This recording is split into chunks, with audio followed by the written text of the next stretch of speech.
ಇನ್ನು ಇವತ್ತಿನ ಬೆಳಿಗ್ಗೆ ರೆಸಿಪಿ ಬಂದ್ಬಿಟ್ಟು ನಾನು ಆಗಲೇ ಹೇಳ್ದಂಗೆ ಮಸಾಲೆ ಅಕ್ಕಿ ರೊಟ್ಟಿಯನ್ನು ಮಾಡ್ಕೊಂಡಿದ್ದೆ. ಇದಕ್ಕೆ ಸಣ್ಣದಾಗಿ ಹೆಚ್ಚಿಟ್ಟಿರ್ತಕ್ಕಂಥ ಕ್ಯಾರೆಟು, ಸೌತೆಕಾಯಿ, ಈರುಳ್ಳಿ ಹಾಗೆ ಕೊತ್ತಂಬರಿ ಸೊಪ್ಪು, ಕರಿಬೇವು ಸೊಪ್ಪನ್ನ ಹಾಕೊಂಡಿದ್ದೀನಿ. ನಾನು ಇಲ್ಲಿ ಹಸಿಮೆಣಸಿಗೆಯನ್ನು ಸ್ಕಿಪ್ ಮಾಡ್ಕೊಂಡಿದ್ದೀನಿ. ನನಗೆ ಇಲ್ಲಿ ಇಷ್ಟ ಆಗಲ್ಲ, ಯಾಕಂದರೆ ಗ್ಯಾಸ್ಟ್ರಿಕ್ ಆಗುತ್ತೆ ಅಂತ ಹೇಳಿ ಅದನ್ನು ಸ್ಕಿಪ್ ಮಾಡ್ಕೊಂಡಿದ್ದೀನಿ. ನೀವು ಬೇಕಂದರೆ ಹಸಿಮೆಣಸಿಗೆಯನ್ನು ಸಹ ಸೇರಿಸ್ಕೋಬೋದು. ನಾನಿಲ್ಲಿ ಸ್ವಲ್ಪ ಬೇಗ ಜೀರ್ಣ ಆಗಲಿ ಚೆನ್ನಾಗಿರಲಿ ಅಂತೇಳಿ ಅಜ್ವೈನನ್ನು ಸೇರಿಸ್ಕೊತಾ ಇದ್ದೀನಿ. ನಂತರ ರುಚಿಗೆ ತಕ್ಕಷ್ಟು ಉಪ್ಪನ್ನು ಸೇರಿಸ್ಕೊಂಡು ಈ ರೀತಿ ಚೆನ್ನಾಗಿ ನೀರು ಹಾಕ್ತೇನೆ, ಚೆನ್ನಾಗಿ ಮಿಕ್ಸ್ ಮಾಡ್ಕೋಬೇಕು. ನಾನು ಇಲ್ಲಿ 3/4 ಕಪ್ಪಷ್ಟು 2 ಸಲ ಅಕ್ಕಿ ಹಿಟ್ಟನ್ನು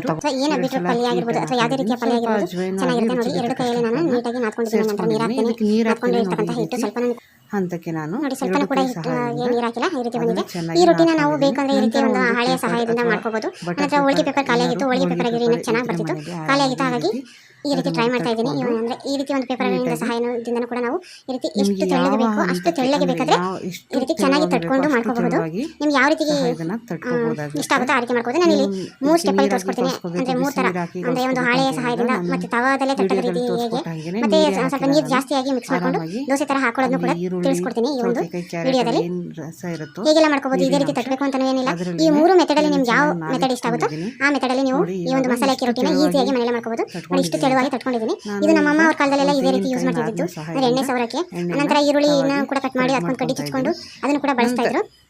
ನಾನು ಅದೇ ರೀತಿ ತೆಂಗಿನಕಾಯಿದು ಹಿಂಗಡೆ ಜಿಂಗ್ ಇರುತ್ತಲ್ಲ ಅದರಲ್ಲಿ ಈ ರೀತಿ ಎಣ್ಣೆ ಸವರ್ಕೊಂಡಿದ್ದೀನಿ. ಇವಾಗೆಲ್ಲ ಬೇರೆ ಬೇರೆ ಥರದ್ದೆಲ್ಲ ಬಂದ್ಬಿಟ್ಟಿದೆ ಐಟಮ್ಸ್, ಅದನ್ನು ಬೇಕಾದ್ರೆ ಯೂಸ್ ಮಾಡ್ಬೋದು. ಬೇಕಂದ್ರೆ ಈ ರೀತಿನೂ ಕೂಡ ಯೂಸ್ ಮಾಡ್ಕೋಬಹುದು. ನೋಡಿ, ಆರಾಮಾಗಿ ಬಿಟ್ಕೊಳುತ್ತೆ. ಆ ಕಡೆ ಸ್ವಲ್ಪ ಲೈಟಾಗಿ ಕಿತ್ತೋಯ್ತು, ನೀಟಾಗಿ ಎತ್ಕೊಂಡ್ರೆ ಬರುತ್ತೆ. ಅದು ಸ್ವಲ್ಪ ಇದಾಗಿದೆ, ಅಂದ್ಕೊಂಡ್ಬಿಟ್ಟಿತ್ತು ಹಾಳೆಗೆ, ಎಣ್ಣೆ ಹಚ್ಚಿರಲಿಲ್ಲ ಸರಿಯಾಗಿ. ಹಾಗಾಗಿ ನೋಡಿ ಈ 2 ಕಡೆ ನಿಧಾನವಾಗಿ ಮೀಡಿಯಂ ಫ್ಲೇಮಲ್ಲಿ ಇದನ್ನ ನೀಟಾಗಿ ಸುಟ್ಕೋಬೇಕಾಗುತ್ತೆ ರೊಟ್ಟಿಯನ್ನು. ಈಗ ಆ ಕಡೆ ಸ್ವಲ್ಪ ಎಣ್ಣೆ ಹಚ್ಚಿರೋದ್ರಿಂದ ಮೇಲ್ಗಡೆ ನಾನು ಆಯಿಲನ್ನು ಈ ರೀತಿ ಸೇರಿಸ್ಕೊತಾ ಇದ್ದೀನಿ. ಅದಕ್ಕೆ ರೊಟ್ಟಿಗೆ ಸ್ವಲ್ಪ ಆಯಿಲ್ ಚೆನ್ನಾಗಿ ಹಾಕಿದಷ್ಟು ಚೆನ್ನಾಗಿ ಟೇಸ್ಟ್ ಬರ್ತಿದ್ದು. ನೋಡಿ, ಈ ಕಡೆ ಸ್ವಲ್ಪ ಇದ್ರ ರೀತಿ ಪೀಸ್ ಆಗ್ಬಿಟ್ಟಿದೆ, ಕಟ್ ಆಗ್ಬಿಟ್ಟಿದೆ ರೊಟ್ಟಿ, ಕಿತ್ತೋಗ್ಬಿಟ್ಟಿದೆ ರೊಟ್ಟಿ. ಇಷ್ಟು ತೆಳು ಬೇಕು ಅಷ್ಟು ತೆಳುವಾಗಿ ನೀವು ಬೇಕಾದ್ರೆ ಹೋಳಿಗೆ ಪೇಪರ್ ಇದ್ರೆ ಇನ್ನೂ ಚೆನ್ನಾಗಿ ತಟ್ಕೋಬಹುದು. ಇದು ತೆಳು ತಟ್ಟಿದ್ದೀನಿ. ಇದಕ್ಕಿಂತ ಇನ್ನೂ ತೆಳು ಬೇಕು ಅಂತ ಬೇಕಾದ್ರೆ ಹೋಳಿಗೆ ಪೇಪರಲ್ಲಿ ನೀಟಾಗಿ ಬರುತ್ತೆ. ನಾನು ಮಾಡಿದ್ದೀನಿ, ಆದರೆ ನಂತರ ಹೋಳಿಗೆ ಪೇಪರ್ ಇರಲಿಲ್ಲ ಇವತ್ತು, ಹಾಗಾಗಿ ಈ ರೀತಿ ತೋರಿಸ್ತಾ ಇದ್ದೀನಿ. ನೋಡಿ, ಇಷ್ಟು ಚೆನ್ನಾಗಿ ತೆಳು ರೊಟ್ಟಿ ಅಂತಾನು ಕೂಡ ಕರೀತಾರೆ. ನಾವು ಇದೊಂದೇ ರೊಟ್ಟಿ ಎಲ್ಲ ಗೋಧಿ ರೊಟ್ಟಿ, ರಾಗಿ ರೊಟ್ಟಿ, ಜೋಳದ ರೊಟ್ಟಿ ಇದನ್ನೆಲ್ಲ ಇದೇ ರೀತಿ ಬಳ್ದೂ ಕೂಡ ಮಾಡ್ತೀವಿ ಮನೆಯಲ್ಲಿ. ನೋಡಿ, ಇದು ಫೈನಲ್ ಮೆಥಡ್ ಬಂದ್ಬಿಟ್ಟು ಅದು ಈ ಒಂದು ನಾಲ್ಕೊಂಡಿದ್ದೆಲ್ಲ ಆ ಹಿಟ್ಟಿಗೆ ಸ್ವಲ್ಪ ಜಾಸ್ತಿ ಈ ರೀತಿ ಕನ್ಸಿಸ್ಟೆನ್ಸಿ ಬರೋವರೆಗೂ ನೀರು ಹಾಕೊಂಡು ಚೆನ್ನಾಗಿ ಮಿಕ್ಸ್ ಮಾಡ್ಕೊಂಡಿದೆ. ನೋಡಿ, ಇದಕ್ಕೆ ನಂತರ ಎಣ್ಣೆ ಸೋರ್ಬಿಡ್ತಾವ ಹಾಗೆ ಈ ರೀತಿ ನೀಟಾಗಿ ಅದ್ರ ಮೇಲೆ ಹಾಕಿದ್ರೆ ಸಾಕು, ತೆಳುವಾಗಿ ಅದನ್ನೇ ಆರಾಮಾಗಿ ಬರುತ್ತೆ.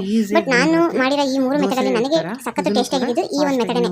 ಲಾಸ್ಟ್ ಒಂದು ಮೆಥಡ್ ಏನು ಮಾಡಿದ್ದೀನಲ್ಲ, ಇದು ಮಾಡೋಕ್ಕೂ ಈಸಿ ಅನ್ನಿಸ್ತು, ಬೇಗ ಮಾಡ್ಕೋಬಹುದು, ಮತ್ತೆ ತಿನ್ನೋಕ್ಕೂ ಸಖತ್ತು ಟೇಸ್ಟಿ ಆಗಿತ್ತು. ಈ ರೀತಿ ದೋಸೆ ಅದಕ್ಕೆ ಮಾಡ್ಕೊಂಡ್ಬಿಟ್ಟು ನಾವು ಈ ರೀತಿನೂ ಕೂಡ ಹಾಕೋಬಹುದು ಅಂತ ತೋರಿಸಿದ್ದೀನಿ. ನೋಡಿ, ದೋಸೆ ಥರನೇ ಬಂದಿದೆ ಅದು ಸ್ಟ್ರಕ್ಚರ್ ಕೂಡ ನೋಡೋಕ್ಕೆ.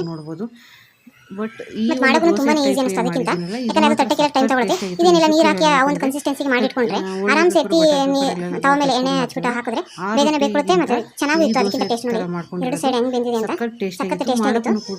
ನಾನು ಇವತ್ತು ಇದನ್ನು ತಿನ್ನೋದಕ್ಕೆ ಬೀಟ್ರೂಟ್ ಪಲ್ಯ ಮಾಡ್ಕೊಂಡಿದ್ದೆ, ಅಥವಾ ಬೀಟ್ರೂಟ್ ಗೊಜ್ಜು ಏನಾರು ಅನ್ಕೋಬೋದು ನೀವು. ಅದನ್ನ ಸಣ್ಣದಾಗಿ ಹಚ್ಬಿಟ್ಟು ಬೀಟ್ರೂಟ್ ಅನ್ನ ಮಾಡ್ಕೊಂಡಿದ್ದೆ. ಇದಾಗಿತ್ತು ಇವತ್ತಿನ ಒಂದು ವಿಡಿಯೋ ರೆಸಿಪಿ. ಇಷ್ಟ ಆಗಿದ್ದವರು ನನ್ನ ಒಂದು ವಿಡಿಯೋಗೆ ಲೈಕ್ ಅನ್ನ ಮಾಡಿ. Thank you all.